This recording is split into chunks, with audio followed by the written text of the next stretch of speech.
naši umetniki pred mikrofonom.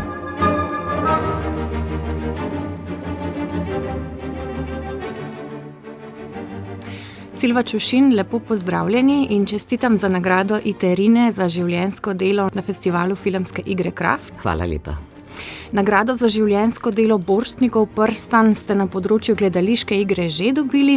Nagrada Iterine pa je, kolikor vem, prva za življenjsko delo na področju filmske igre. Kako bi primerjali eno in drugo zvrst, katera vam je bližje? Ja, v osnovi sta mi obe blizu, zato ker, kaj bi rekla, že od začetka je moje pojmovanje igre tam taka ena preprosta stvar. In osnovne stvari, kar se tega tiče, zame veljajo in v gledališču in na filmu. To se pravi prepričljivost, naravnost, senzibilnost, čustva. To so vse stvari, ki so me skozi to, recimo, igralsko pot vodile. Take popolnoma osnovne, preproste stvari, ki se mi zdijo tudi najbolj prepričljive. In kot take pridajo v poštev in v gledališču in na filmu. Tako da ne moram se odločiti med eno in drugo, zato ker imam v osnovi rada igro. Pa se morda dela v gledališču in dela na filmu lotevate na kakšen način drugače? Ja, kar se samih začetkov tiče, sigurno ne. To se pravi, da na vajah je treba pogruntati ali pa slediti karakterju, slediti osebi, slediti dialogu. Osnove so popolnoma enake, kar se začetka tiče. Potem je pa seveda različno samo delo, a ne? Gledališče je prostor, kjer moraš ti v enem večeru odigrati življenjsko vlogo, recimo ene osebe od začetka do konca v 2 urah, a ne? Na filmu je pa to razdeljen na recimo 40 snemalnih dni, a ne? In ta vloga se ti, kako bi rekla, se sekla na koščke, ki jih moraš potem v teh 40 dneh loviti. Se pravi, da moraš imeti tudi teh 40 dni koncentracijo popolno, kar se tega tiče. In vse v glavi in nositi to osebo. Toliko časa, dokler ne pade zadnja klapa. Vidite pa v gledališču že sproti, kako se občinstvo odziva, medtem ko na filmu šele za nazaj. Ja, to je res, ja. Ja, sej v tej točki v gledališču je ta čar gledališča, kjer je res, ti slutaš tišino, čutiš jo, čutiš energijo v zraku, dobesedno.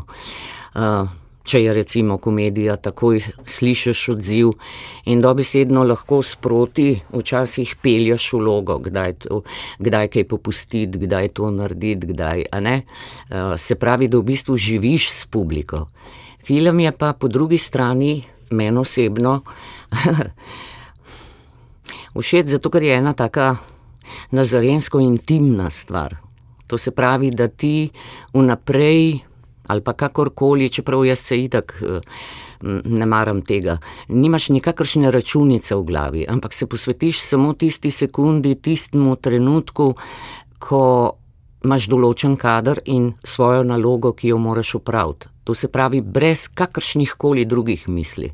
In to recimo je meni ta koncentracija, ta sežetek teh, to vrstna energija, ki gre prej na noter, kot na ven, jo imam rada. V utemeljitvi vaše nagrade so pri Kraftu zapisali, da vaše igralske stvaritve podirajo vse negativne stereotipe slovenske filmske igre, saj na platnu delujete naravno, prepričljivo, živo in nepredvidljivo. Omenjeni stereotip je povezan z očitkom slovenskemu filmu, da je ne le preveč literaren, temveč tudi preveč gledališki. Kako gledate na ta očitek kot igralka, morda v smislu jezika in dialogov? Ja, te stavke je bilo zelo lepo slišati, moram reči. Ampak, kako bi rekla, tako kot sem že na začetku rekla, moje osnovno pojmovanje igre je biti verjeten, biti prepričljiv, senzibilen, nositi čustva in nimam rada, kako se reče, prevelike igre. V osnovi je nimam rada, zato ker se mi zdi, da se v tistem trenutku zgubi ena verjetnost. To se pravi, da kar se tega tiče, sem se zmeraj trudila biti naravna. To se pravi, pa kakorkoli, ali so bila to močna čustva, tako da nikoli ni preveč, ampak tle je treba biti pozoren, da tudi nikoli ni premalo, ne. To se pravi, da, kaj pa vem, določenih balastov pri tem filmu se je treba znebiti. V bistvu moraš v končni fazi samo biti, nositi tisto osebo, ki si jo prej naštudiral, biti. Pa pri filmu mogoče je tudi to, da moraš biti precej praktičen, precej govorljiv. Kar se pa jezika tiče, je pa pri nas seveda, slovenščina je velikokrat okorna, mogoče malo trda. Pa, kako bi rekla, včasih se mi zdi, da nekako niso jasni ti nivoji jezika. Se to je v gledališču tudi, če je kakšna drama taka, ki je veliko dialoga, konverzacije, a ne. To je treba kot igralec, potem vsaj jaz tako naredim, no. Te stavke toliko časa pregovarjam, pa toliko časa jih melam po ustih, kakor se reče, tako po domač povedan, da postanejo moji. A veste, zdaj ali je to pogovorni jezik, ali je to slang, ali je to knjižni jezik, zdaj je odvisno spet od karakterja, ki ga igraš, a ne, saj tudi midve se zdajle pogovarjava na pol, ne, jaz na pol tako malo po ljubljanske govorim, a ne, da, ampak to, kar vam hočem povedati, uporabljam pa določene besede z določenim in toliko časa tudi, ko igraš vlogo, jaz recimo, toliko časa premlevam en dialog, da postane moj. Da jezik ni več, kako bi rekla, ovira. Ne? No, tako nekako, no.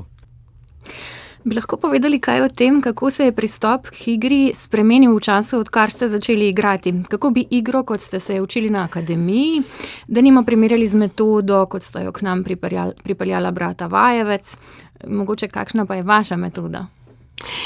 Ja, jaz bi rekla, kar se mene tiče, da se moje pojmovanje o igri ali pa moje začetke, jaz vsako vlogo začnem po moje še zmeri na isti način, kakor sem jo začela takrat, ko sem bila na akademiji. Če čist tako rečem. Kar se teh metod tiče, je pa te metode, sem hodila tudi na te tečaje. Ja, človek mora vse probati, ne. Kdor se ukvarja samo s filmom mogoče, pa kdor po eni strani precej podobnih vlog igra, potem si lahko ustvari eno metodo. Če si pa ti tak igralec, kot sem recimo jaz, ko mora biti v gledališču, to se pravi, da se že tam srečam z zelo velikimi poetikami, režiserji, vlogami, kjer mi vsak nekaj novih napotkov daje.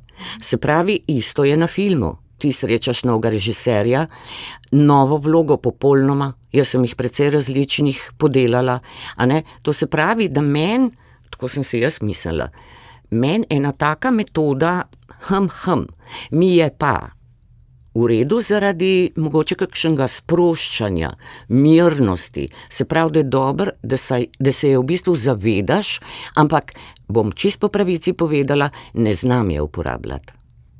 Ne, zato ker je preveč različnih stvari. Jaz moram biti taka, ko ena lisica, najdem enega režiserja, se moram njemu prilagoditi. Najdem spet drugega, si rečem, zdaj moraš pa vse tisto, kar si prej slišala, pozabiti, pa se moraš samo na tega osredotočiti.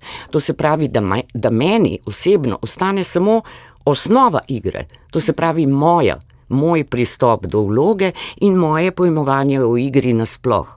In seveda, pol izkoriščanja vsake sekunde, vsakega trenutka, to, kar sva že prej govorile. To je to. Torej, tisti igralci, ki uporabljajo metodo, pogosto rečejo, da je igra lahko tudi raziskovanje bolj skritih plati samega sebe, torej, da na nek način deluje celo terapevtsko. Vi torej se ne bi strinjali s tem? Ja, jaz bi se strinjala s tem. Absolutno, se to tudi počnem. A ne? Kar se tiče te terapije, pa te psihoterapije, tle nisem prav ziher. Jaz sem mogoče malo drugačen človek, da sem malo bolj, kako bi rekla, prizemljena, taka, ampak igralec mora imeti v osnovi fantazijo, v osnovi domišljijo, v osnovi mora sanjati, v osnovi se mora ukvarjati nazarensko s svojo osebo. On mora biti tako, kot ena, kako bi rekla, upijat more, ko ena goba, ki upija čustva. Čustva. Ali z glasbo, ali z literaturo, ali z gledanjem praktično okrog sebe. Igralec mora v bistvu v končni fazi skozi na sebi delati. Tako da včasih bi rekla, da si skoraj utrujen od tega. Včasih recimo jaz še klasične glasbe ne morem poslušati, ker v bistvu sam moraš biti toliko čustveno senzibilen, da včasih to kar boli. A me razumete? In potem to pač kanaliziraš v določene druge stvari. A ne? Kar se pa tega, to je pa psihologija določene osebe, ki jo igraš. To moraš tako, ali prebereš knjigo, ali jaz si včasih z glasbo pomagam, a ne, da komu se reče pod kožo zlezem. Tako, vsak ima svoje metode. Ampak drugače pa, da je igralski poklic, en terapevtski poklic, kjer bi lahko ti svoje notranje probleme zdaj razčiščeval, nisem čisto prepričana v to. Zato, ker je to precej, bi rekla, na kratko sapo. Ti lahko potem določeno obdobje delaš in potem te zmanjka. Zmanjka kot človeka, ti moraš pa za vsako vlogo biti nova, odprta, prazna knjiga. To se pravi, da se je treba določenih balastov, pa kompleksov, pa ne vem kaj, mal znebiti, ne? Tako nekaj. Zadnja leta se več pogovarjamo o zastopanosti spolov v filmskem sektorju. Hollywoodske igralke so pogosto kritične do tega, da zanje po določenem letu ni več kakovostnih vlog. Kakšne pa so vaše izkušnje s tem? Je dobro napisanih vlog za ženske nasploh manj, ali to postane kot za moške, ali to postane očitno v določenem življenjskem obdobju, ali morda sploh nimate občutka, da bi bilo tako? Ja, nasplošno je ženskih vlog manj. Čeprav se mi zdi, da se zadnja leta to precej, kako bi rekla, precej izboljšuje. Tudi v gledališču, se veste, avtorji so večinoma bili moški. Samo se mi zdi, da zadnja leta se nekako stvari, včasih bi rekla, skoraj obračajo. Tako da jaz vidim tle, kaj pa vem, kaj bi rekla, da ni tako črna prihodnost, kakor je. Ampak je pa res, da predvsem kar se filma tiče, in pri nas je sploh tako, ljudje večinoma pišejo režiserji. In to so avtorski filmi. Koga on najbolj pozna, kakor svojo generacijo in sebe. A ne? In seveda o tem tudi piše, ker je lahko najbolj iskren in najbolj ve, kaj bi rad iz tega dobil. To se pravi, da je ženskih vlog res manj. A ne? Ampak, kaj ne rečem, Bog pomagi. Ampak tudi v svetu se stvari premikajo. Premikajo se tudi, kar je meni zelo zanimivo, seveda za moja leta tudi dobra, ne? Da je zmeri več vlog, ki se šele po 60., še po 70. delajo vloge nazarensko velike. In to recimo je meni, ne zaradi tega, ker sem jaz kmalu v tistih letih tam gor se bližam, ampak se mi zdi, da je en tak širok spekter, ki je bil do zdaj sploh, ga ni noben raziskoval. Je pa nazarensko zanimiv, a ne? To je tako, kot en roman, ko bi bral, ko eno tako starejšo osebo vidiš, ko govori o svojem življenju ali pa seveda ga zgodbo gledaš njegovo in tako naprej, a ne? Ni vse samo na akciji pa mladih, a ne? Mislim, čeprav je daleč od tega, da ne bi bilo zanimivo, a ne? Se to poganja svet, bi rekla. Ampak ni pa, tako da zdaj so se te stvari premaknile, bi rekla. Tudi v svetu so se vidite, koliko je velike enih igralk, ki so bolj znane, pa več, mislim, kako bi rekla, več igrajo kot tiste pri 20 letih. Ne vem. Tako da ni puške za v koruzo vršt. Kako pa gledate na gibanje Jaz tudi, ki je šlo ravno iz filmskega področja, sicer v ZDA, ampak je odmevalo tudi pri nas? Kako bi v tem smislu primerjali položaj igralk danes in pred nekaj desetletji? Ja, kar se tega tiče, moram jaz reči, da sem imela, zdaj lahko rečem srečo, a ne, da nisem imela nobenega takega trenutka v življenju, ki bi se, da bi prišla do take situacije, kakršne so bile tukaj. Jaz najbrž pojma nimam, kako bi reagirala. Ali bi bila nazarensko agresivna do tega, ali bi se pa samo obrnila pa bi šla. To se pravi, jaz lahko samo govorim, ampak dokler človek ni v situacijo postavljen, težko govori o tem. Ja, to so ene take čudni poklici, občutljivi poklici so to, kjer se da, in želje so tudi tukaj velike. Želje na eni strani, želje na drugi strani. To se pravi ena hierarhija, ena moč, a ne? Želja na eni strani zaumret, kaj bi naredil, da bi dobil eno vlogo, pa da bi jo dobro naredil, a ne? In na drugi strani moč, ki to zna izkoristiti.